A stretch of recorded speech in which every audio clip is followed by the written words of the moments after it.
Hi guys, I forgot to record all of the meeting that we just had, and I accidentally recorded part where you guys were in groups reading, and so um, there was nothing on the screen for about 15 minutes. So let me go ahead and go over again what your ELA block looked like today. So in ELA, we did our reflection writing. So we opened this up and we're talking about outlining the pros and cons of online learning. What are some things that you liked? What are some things that you disliked? We looked again at the paragraph, how to write a paragraph. Our topic sentence is always one that introduces your topic, and you can do it however you would like. Is it a way that you could engage your reader with a question or an exclamation, something that would hook them right away, like online learning was a lot of fun. And then maybe go into a secondary topic sentence that you could explain why you thought that way. It could also be, what are your thoughts on online learning? Did you enjoy it or did you dislike it? That might be a way that you could introduce using a question. Also, one of our friends earlier shared that they would do a number in their topic sentence being, I enjoyed online learning for 3 reasons. And then you would go into those 3 reasons. Or adding on to those 3 reasons, you might list them. That's called listing in your topic sentence. You could say, I enjoyed online learning because the format, pacing, and being at home. Then in your reasoning in your paragraph, you might include further reasons why you feel like that.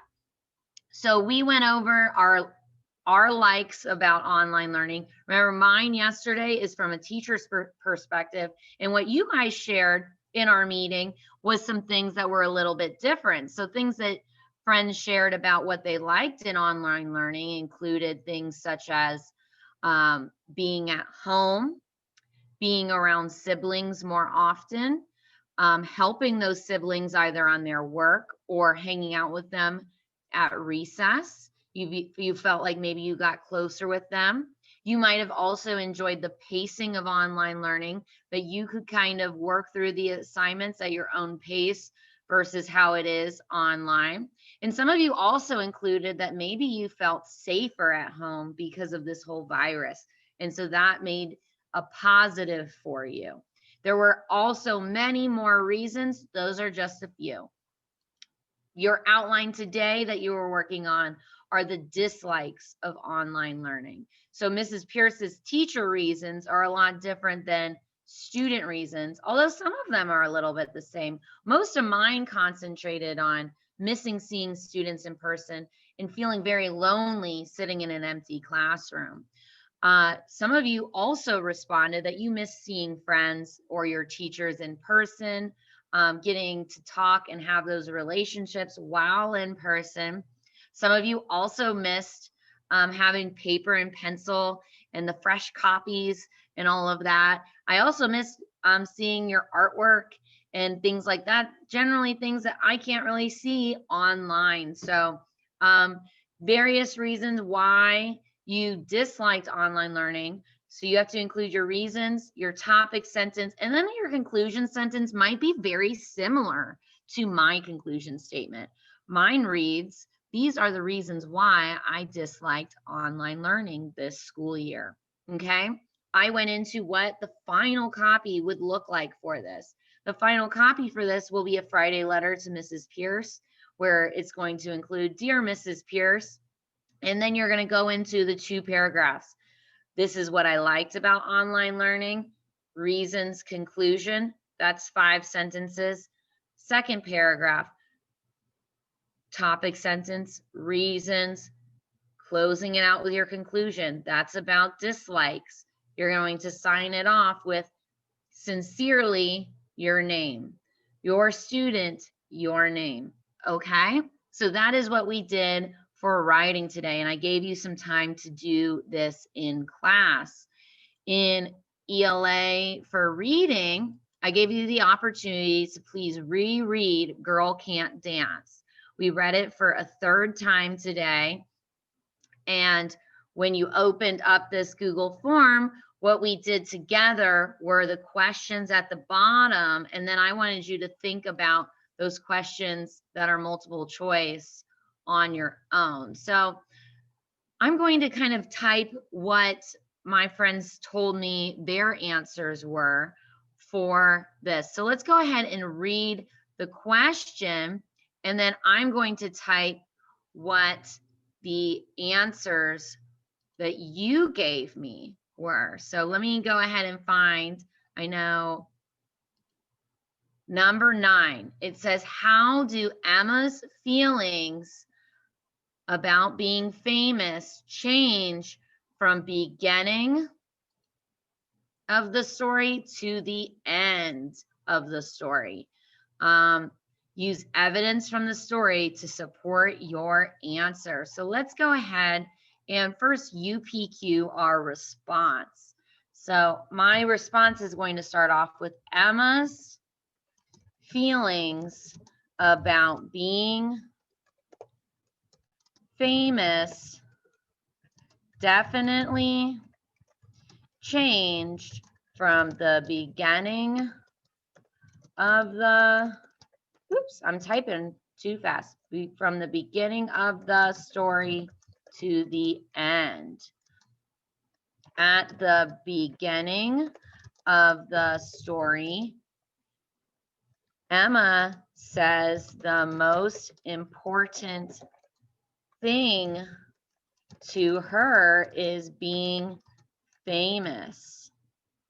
And at the end, after being famous, she realizes having fame made her lose her best friend, Aubrey. Being famous also made Emma's life miserable. Okay. And if you need more time before I go on to the next sentence, you can just always pause this video to type your response. Our second question, what is one lesson you think Emma learns in this story? I would have for my answer, one lesson Emma learns is that you should never choose fame over friends, because being famous isn't always important and you could lose your friends. Okay, so make sure you type something very, I typed made wrong. Go back and check that your spelling is correct. Go ahead and type your responses to 9 and 10. Pause this video if you need more time. And then quickly, I'm just going to go over what the questions ask. It says, which two? Please choose 2 answer choices. Best describe Emma and Aubrey at the beginning of the story. Number 2, what is the most important thing to Emma at the beginning of the story? Ooh, we've already typed that. Read the sentence. Oh, hello, Julian, I'd say in a sophisticated voice. What word has a similar meaning to sophisticated? What does sophisticated mean? What is a synonym you could choose instead? Number 4, what does Emma become famous for? This is very important that you know the reason she becomes famous. Number 5, in the middle of the story, Theo mutters, I've created a monster. What sentence from the story supports what Theo says? Okay.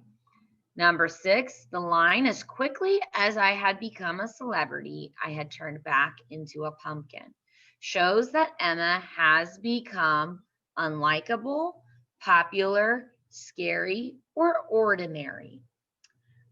Think about the parallel to the story of Cinderella. That's kind of what that is doing in the story. Number 7, read this sentence from the story. When he cringed, so did I.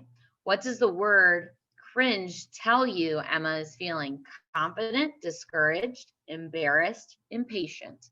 And number 8, what does Emma owe Aubrey at the end of the story?